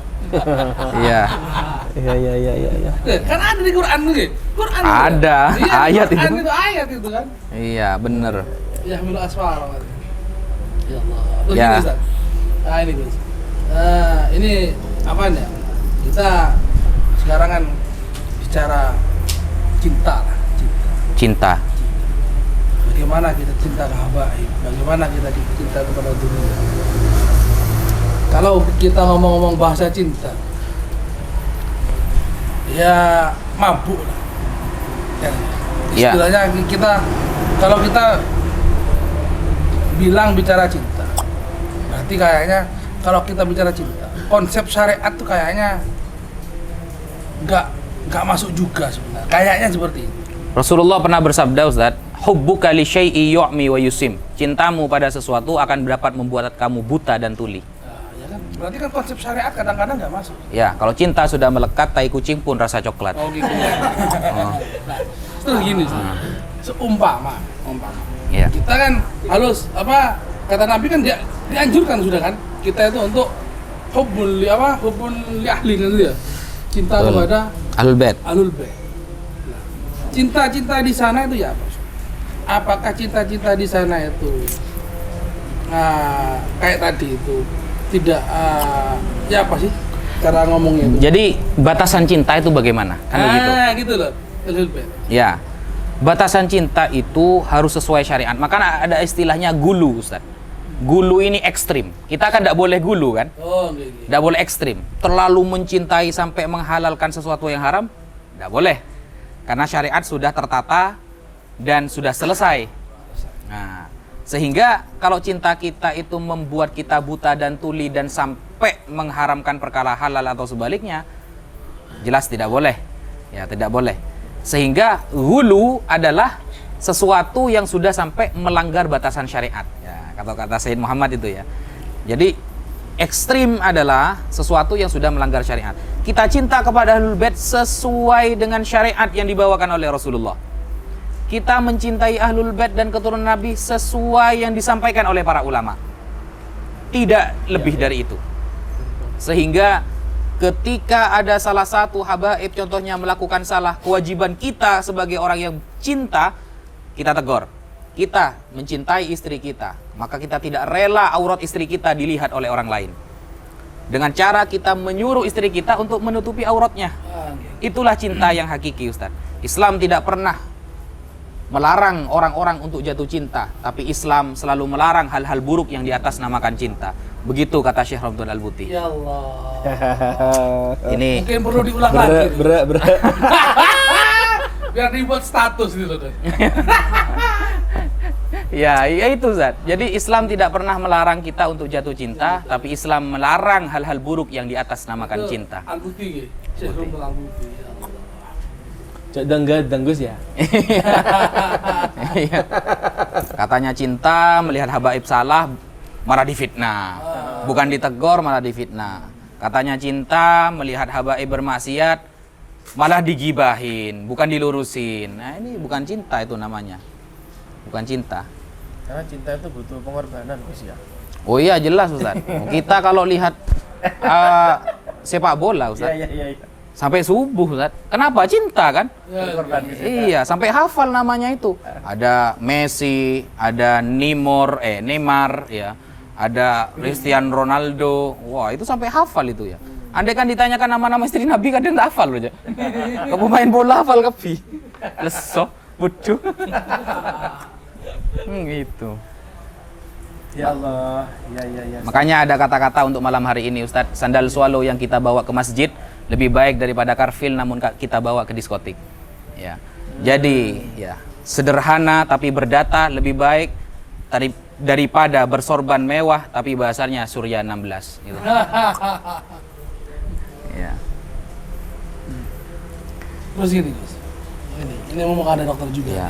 Tak kira jenengan mau nanya tentang wa maqolina rahmata Baghdad gitu. Nanti itu ya. Kita Apakah kupas dulu yang imat dulu gitu. Kita kupas. Wa maqoli itu gampang. Kita nggak akan ngikuti orang-orang bodoh seperti itu. Iya. Terus gini. Ini mau ada dokter. Jadi kan kemarin kan gini. Ada sebagian duriyah Nabi itu sudah melakukan tes DNA. Oh, tes DNA ya? Sebagian. Oke. Dan ada indikasi bahwasanya memang ada yang ada turunan-turunan dari Yahudi. Nah, sedangkan kemarin kita ngomong-ngomong sama teman-teman masalah tes DNA ini. Ya. Setelah diteliti, katanya ya Allah alam, katanya teman-teman itu karena juga masih belum tahu anunya di mana, kitabnya di mana. Teman-teman gini, loh, memang ada di atasnya Nabi itu ada yang memang dari turunan Yahudi gitu. Datuk-datuknya Nabi gitu. Ya. Ya kalau kita mau jujur-jujuran Ustaz, Yehuda kan bin Yakub Ustaz. Iya, enggak maksudnya bukan bisa gini loh. Yang kita tahu kan Nabi Ismail ke bawah itu kan turun laki terus sampai ke Nabi. Itu enggak ada sempalan katanya. Sempalan itu di mana gitu loh. Itu ada istrinya dari siapa? Itu memang dari kalangan Bani Israel dari gitu ya. Bani Israel, perempuan. Ada perempuan yang memang dari kalangan Yahudi. Gitu loh. Terus? Nah, apakah ada di tes DNA itu juga yang turun dari Yahudi yang perempuan ini dari atasnya Nabi ya? Bukan dari Nabi ke bawah, bukan. Mempengaruhi juga gitu loh. Itu kan sudah 7 turunan. Iya. Apa di atas 7 turunan segala macam. Untuk tes DNA sendiri Ustadz, itu sudah ada Majma' Fiqhil Islami ya. Ada Kongres Fikih Islam pada tahun 2010 yang di sana dihadiri oleh para ulama juga yang pakar. Itu bukan para ulama salaf Ustadz, kholaf yang baru-baru saja. Zamannya siapa? Yang ngarang kitab Fiqhul Islami wa Adillatuh, Syekh Wahbah Az-Zuhaili. Nah, di zaman beliau bahwa tes DNA ini kalau bagi orang yang nasabnya sudah ditetapkan oleh ahli nasab, tidak boleh hukumnya Ustaz. Mengandalkan atau membawa-bawa tes DNA kepada orang yang nasabnya sudah diithbat oleh ulama nasab itu tidak boleh. Nah, kemudian tes DNA sendiri maksimal kan katanya sih, itu pun masih meragukan. Hanya maksimal batas 5 keturunan. Itu pun kan sulit Ustaz. Jadi ilmu-ilmu yang tidak pasti itu tidak diterima oleh fikih. Makanya fikih ini adalah suatu ilmu yang menyampaikan kita kepada dhon kan. Dhon ini berarti kan keyakinan 80 sampai 90%. Nah, DNA ini jangankan 80, 50-50 aja nggak masuk Ustaz. Buktinya saya dibuat tes DNA di Facebook Gus. Turunan Amerika. Iya. 90% turunan Amerika gitu, 10% turunan Cina. Iya. Ada konde gitu deh. Ya itu. Saya nyoba tes DNA lewat TikTok Ustaz ya. TikTok, ya. Filter TikTok. Ya, Ternyata terus saya keturunan Eropa. Eropa. Bisa jadi saya masih sepupu sama Cristiano Ronaldo. Bill Clinton gitu tuh. Iya. Kayaknya gitu kayak. Ya Allah, Rabbi. Ya kan ruwet. Tes DNA dilihat J1 Arab. Arab ini Arab mana gitu. Apa keturunan Abu Lahab? Kalau Mesir jadi Fir'aun nanti Ustaz. Kan ruwet kalau kayak gitu. Ilmu-ilmu yang tidak pasti itu udah diambil sama fikih memang. Tapi gini Gus, memang benar kan, memang sudah sudah difikskan dengan ulama ahli nasab, memang tes DNA sih memang sebetulnya untuk menganggap keturunan atau bukan, ya memang menurut saya pribadi Gus, memang nggak bisa, karena kan oh iya, jenengan kan dokter ya? DNA ini kan tidak bisa, dia tidak mengetahui apakah yang namanya keturunan, setahu saya kan harus jelas hubungan nikah Gus ya. Iya. Betul ya. Kalau misal memang ternyata dia tes DNA, tapi kalau ternyata misal luar nikah kan juga bukan keturunan Gus ya. Iya. Makanya mungkin tidak bisa memang DNA ini gitu loh. Dan mungkin untuk mengambil samplingnya sampai ke situ memang sulit gitu loh. Itu jenengan sebagai dokter ini ya. Ini dokter ya teman-teman ya. Saya tidak ikut-ikut ya. Iya, kalau kita kan taunya secara dalail ya, secara adillah. Memang secara ilmu kedokteran katanya sih dok, setelah saya pelajari, makanan dan kita hidup di mana itu mempengaruhi katanya sampel DNA itu. Seperti protein semuanya. Ya kalau setiap hari makannya nasi jagung Ustaz. Ya tes DNA-nya keluarannya M, Madura gitu. Ya. Kan gitu kan. Kalau makannya nasi kebuli terus Arab mungkin ya. Arabnya Arab maklum nanti ya. Repot. Jadi ilmu-ilmu yang tidak mengantarkan kepada dhon itu memang nggak diterima oleh fikih. Karena fikih itu harus dhon. Enggak, gitu. Sekarang kan yang digaung-gaungkan adalah mulai mereka itu kan tes DNA dan segala macamnya itu. Jangankan tes DNA Ustaz, hadis saja yang jelas-jelas sahih kadang nggak dipakai dalam fikih Ustaz. Karena harus butuh pemahaman para ulama yang kapasitasnya memadai. Hadis kadang nggak dipakai, apalagi cuma tes DNA gitu loh. Kan gabrul mereka itu Ustaz. Ya Allah. Ini sudah 2 jam lebih Ustaz. Gimana? Kita lanjut di sesi selanjutnya mungkin. Ya. Mungkin ini kan. Iya. Tadi kan kita sudah bahas masalah inilah yang ana mungkin perlu penjelasan bagi teman-teman santri yang sekarang ini. Kan mungkin kan imat asal muasal imat itu kan memutuskan nasab Ba'alawi itu membatalkan membatalkan itu karena ada kitab yang memang tadi tidak menyebutkan Ubaidillah. Oke. Ubaidillah.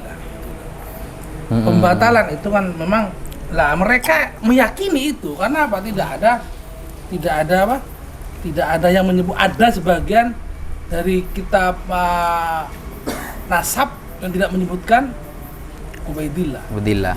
Gimana cara menyikapinya gitu ya? Nah, itu kan dibuat framing terus. Iya. Sama mereka itu. Gitulah Ustadz. Jadi memang kita itu kalau belajar sebuah ilmu tidak sistematis, larinya ngawur. Ilmu apapun kalau gak sistematis ngawur Ustadz.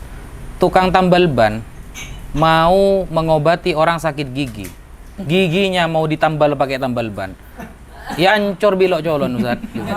Udah karen Ustadz gitu. Kompresor. Iya, nggak bisa Ustadz gitu. Contohnya begini Ustadz, saya kasih ilustrasi dulu ya, perbandingan dulu. Imam Nawawi itu pernah mengatakan, dan ini masyhur, bahwa Imam Syafi'i berpendapat bacaan Al-Quran kepada mayit itu tidak sampai. Kita dengar kan? Banyak masyhur bahwa Imam Syafi'i berpendapat bacaan Al-Quran kepada mayit itu tidak sampai pahalanya. Nah, perkataan Imam Syafi'i ini dikutip oleh Imam Nawawi. Kalau kita lihat di fikih-fikih yang benar-benar karya Imam Syafi'i, nggak nemu kalimat ini. Apakah kita berani mengatakan Imam Nawawi bohong? Sayyid Murtada Az-Zabidi, orangnya fiqh, mensyarahi Ihya'u Ulumiddin. Ya, namanya kitab Ithafus Sada Al-Muttaqin bi Syarhi Ihya'i Ulumiddin. Beliau mengatakan bahwa Al-Ubaidili atau Al-Ubaidili yang hidup pada abad keempat atau kelima itu mengatakan bahwa anaknya Ahmad bin Isa Ar-Rumi An-Naqib itu ada yang bernama Ubaidullah atau Abdullah. Kita cek nih, seumpama kitab-kitab Ubaidili, gak ada nih. Apakah kita berani mengatakan Sayyid Murtada Az-Zabidi bohong? Ya. Sama seperti kasus tadi. Imam Nawawi mengutip perkataan Imam Syafi'i, bacaan Al-Quran tidak sampai kepada mayit. Kita lihat di kitab-kitabnya Imam Syafi'i. Kok tidak ada? Apakah Imam Nawawi bohong? Kan begitu. Kan konsepnya tidak seperti itu. Ini sebelum kita jawab manuskripnya ya. Nah, ilmu kalau sudah gak sistematis, itu akan ngawur. Makanya para ulama dalam kaifiyatu itsbatin nasab, contohnya kitab yang salah satu metodenya dipakai oleh Imaduddin ini adalah kitab Al-Muqibun yang ditulis oleh Sayyid Mahdi Ar-Raja'i. Beliau metodenya dipakai tapi itsbatnya gak dipakai. Padahal beliau mengisbat Ba'alawi sahih, mutawatir. Metodenya dipakai tapi anunya gak dipakai. Imad kan tidak pernah berguru tentang ilmu nasab, Ustaz. Dia gurunya dari siapa? Dia dari Google. Ya, Mbah Google gitu. Nah, sehingga ilmunya di-download di Play Store. Karena RAM-nya itu HP-nya 2 giga, yang di-download game yang 8 giga ngeblank langsung. Ngeblank. Berguru apa? Aki Gufron. Nah, wa maqali inna rahmata bagdak akhirnya. Iya. Ya kan seperti itu, ngeblank. Cara pengisbatan nasab ini kan kalau dalam Al-Muqibun, Sayyid Mahdi Raja'i itu ada 4 caranya. 1, ayyura khatun nasabah mawfukun bihi yu'rafu khatuhu wa yatahaqqaquhu. Memang ada tulisan ahli nasab ya, yang terpercaya, yang fiqh, yang sudah tertahqiq bahwa orang ini keturunan ini. Cukup disebutkan saja itu sudah mengisbat. Nah, lafadznya adalah turuk, kaifiyatu turuki isbatin nasab, turuk. Torikoh, turuk ini jamak dari torikoh, cara. Namanya cara, salah satu saja kena, selesai. Beda sama syarat Ustaz ya. Orang yang sebelum sholat itu memiliki beberapa syarat. 1 harus suci, kemudian 2 harus Islam, kan begitu. 1 saja tidak kena, maka hilang semua. Beda sama torikoh, cara. Kalau cara lewat cara perjalanan ke Banyuwangi, 1 lewat Probolinggo, 2 lewat Lumajang, maka lewat manapun selesai, nyampe ke Banyuwangi. Nah, kecuali syarat. Kalau syarat, maka 1 tidak kena, semuanya hilang. Nah, apakah ada syarat itu harus kitab sezaman gitu? Nggak ada. Ya meskipun ada ya, nanti Ubaidillah ini ada. Buktinya Sayyid Murtada Az-Zabidi berani mengatakan Al-Ubaidili mengatakan Ahmad memiliki anak Ubaidillah. Lalu menfitnah Habib Abu Bakar Asyakron. Dialah pertama kali yang mengatakan Abdullah itu adalah Ubaidillah. Oh, padahal sebelum itu sudah ada. Sudah ada yang mengatakan. Sudah ada. Menfitnah akhirnya kan. Sehingga Sayyid Mahdi Ar-Rajai ketika mentahqiq kitab Syajarah Mubarakah. Kitab Syajarah Mubarakah yang diagung-agungkan oleh grupnya Imad itu, dinisbatkan kitab itu adalah karya Al-Imam Fakhruddin Muhammad bin Umar bin Husain Ar-Razi. Nah, kitab itu menyebutkan bahwa Ahmad ini falahu thalathata banin, memiliki 3 anak. Nah, 1 Muhammad, yang kedua Ali, yang ketiga Husain. Gak ada Ubaidullah di sana. Langsung diklaim palsu berarti kan? Langsung diklaim palsu katanya. Padahal waktu debat di nasab di Banten, Ustaz, saya tanya sanadnya Ali dan Husain dari mana? Itu gak jawab mereka. Karena sama-sama terputus 250 tahun. Apakah langsung kita mengklaimnya itu bohong? Kan gitu. Ada yang jawab, pendukung mereka. Hasan Sarip katanya namanya itu. Tapi jawabannya ya ngawur. Ya biasalah memang ketuanya aja seperti itu, apalagi tim hurinya. Nah, ini kan ada sanadnya. Bertanya kepada orang-orang Roy katanya. Orang-orang di Roy ditanyakan memang anaknya ada yang Ali, ada yang Husain seumpama. Loh, kalau cuma bertanya seperti itu berarti selesai sudah. Kita nanya kepada orang di zaman sekarang, Habaib itu keturunan Ubaidullah bukan? Iya, selesai. Kalau cuma pakai nanya-nanya seperti itu langsung jadi dalil kan Ustaz? Gitu. Cuma nanya, nggak dilihat yang ditanyakan ini fiko apa tidak atau bagaimana? Langsung jadi istidlal. Nah, ini kan ngawur sebenarnya. Mereka ini sudah ngawur. Apakah ada? Ada, manuskripnya ada. Nanti ketika sudah selesai beberapa referensi yang kita tulis, kita bukukan, mereka akan melihat kebenaran Ustaz. Nanti saya yakin 100% meskipun nanti kita sampaikan abad keempat kelima tidak akan sampai selesai di sana. Ya, pasti sekarang kan sudah mulai tes DNA. Tes DNA ada selesai, keturunan Yahudi. Keturunan Yahudi lagi dan terlagi gitu. Jadi mereka ini sebenarnya bukan mencari kebenaran, tapi mereka ini sebenarnya sedang belajar bahasa Suryani gitu Ustaz. Ya, gini lagi. Kalau mereka bilang bahwasanya itu keturunan Yahudi dan segala macam. Sedangkan di Yahudi sendiri, ya, itu turunannya itu bukan pakai turunan ayah, bapak kan gitu. Gimana Ustaz? Turunan Yahudi. Ya. Yang sekarang tercatat oleh orang Yahudi itu bukan dari ab, Dari perempuan. dari Itu. Ya, sebagian Ustaz. Tapi tidak semua. Tapi kan kalau memang mereka tuh bilang dari Yahudi, Yahudi sendiri tuh anunya kelium gitu loh, bukan keliab. Ya. Berarti kan sudah bertentangan itu, Ustaz. Ya, repot Ustaz. Giliran Habaib dikatakan di Yahudi-Yahudikan. Tapi tes DNA karya orang Yahudi dipakai, kan ruwet. Seolah-olah benci sama Yahudi kan ya. Mau bencilah sama Yahudi kan, sehingga Habaib ini di Yahudi-Yahudikan. Tapi tes DNA gerapan orang Yahudi dipakai. Iya. Keblinger mereka ini. Keblinger gitu. Susah memang. Teori ilmu nasab gak seperti itu, nasab itu. Sehingga kalau mau benar-benar mengkaji ilmu nasab ya kita ikut ulama nasab, selesai. Jangan lalu meneliti sendiri, membuat metode sendiri seolah-olah mau jadi mujaddid tapi modalnya hanya Google. Ya. Kalau seperti itu ya semua orang jadi mujaddid. Itu bukan mujaddid, mufsid. Makanya saya katakan dia itu imaduddin faqat hadamaddin. Iya. Terus gini loh, Andi, dengan nyinggung bahasa Suryani. Ya. Itu apakah memang ada bahasa Suryani itu? Ada.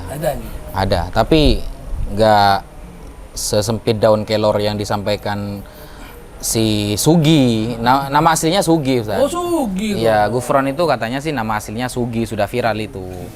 Entah apa Sugiyarto, Sugiono, saya tidak paham gitu. Yang penting namanya Sugi gitu. Sugi miskin, Ustaz. Iya, masa bahasa Suryani cuma mufradatnya cuma 3. Inna, Rohmatan, Makoli.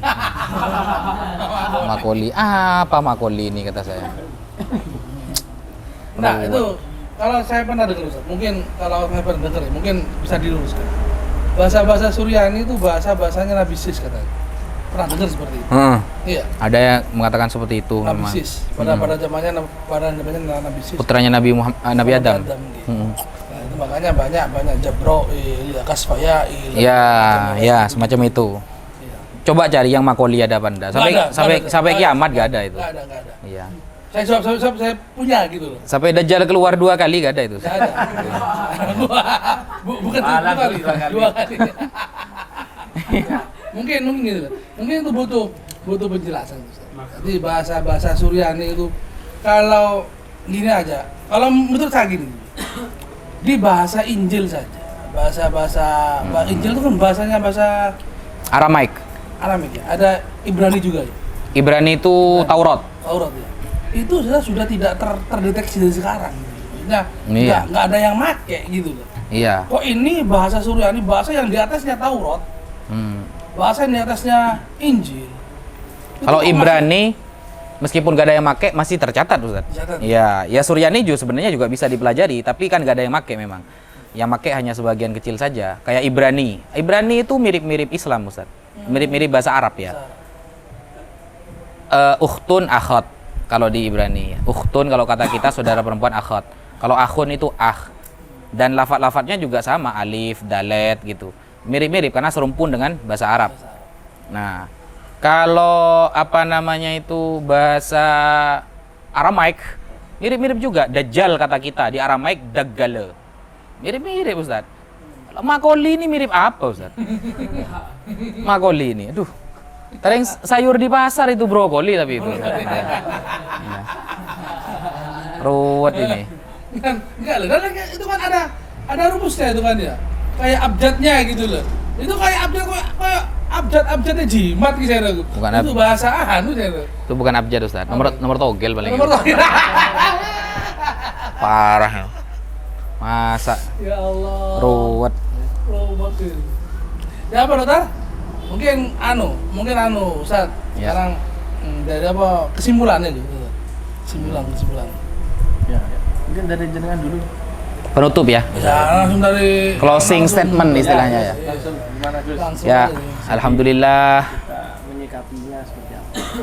Alhamdulillah di sini ada Ustadz Hakam, ada Pak Dokter siapa panggilannya? Pak? Pak Dokter Fahmi yang sudah menemani Al Fakir untuk ngobrol ilmiah. Ini ngobrol ilmiah teman-teman ya. Santai tapi ilmiah gitu ya. Nah, di sini alhamdulillah closing statement dari kita bahwa hanya satu cara agar kita selamat dari akidah yang tidak benar dan selamat dari fitnah di akhir zaman. Sebenarnya untuk closing statement ini saya ingin menyampaikan sabda terakhir dari Rasulullah SAW, bukan sabda terakhir ya, maksudnya sabda yang pernah disampaikan oleh Rasulullah. Kata Rasulullah, la tunqadhanna ural islami urwatan. Sungguh ajaran Islam ini akan diputus satu demi satu. Fakullama intaqadat urwatun, ketika sudah ada satu ajaran yang diputus, tashabbathan nasu billati taliha. Orang-orang akan berkasak-kusuk untuk memutus ajaran selanjutnya. Awwaluhunna naqdul hukum. Yang pertama kali diputus adalah cara berhukum dengan hukum Allah. Sekarang tidak kita temukan negara-negara yang sudah mulai konsisten dengan hukum Allah. Sudah mulai banyak berkurang dari hukum rajam, hukum potong tangan, semuanya sudah mulai tidak konsisten. Nah, wa akhiruhunna as-shalah. Dan hukum terakhir yang akan diputus adalah ajaran sholat. Termasuk ajaran sekarang yang akan diputus oleh orang-orang dan bahkan sudah disebarkan dan diputus adalah ajaran mencintai ahlul bait Nabi, ajaran mencintai keturunan Rasulullah SAW sudah mulai diputus oleh orang-orang ini. Maka cara yang paling tepat agar kita selamat dari semua fitnah itu, maka banyaklah berkumpul dengan orang-orang soleh.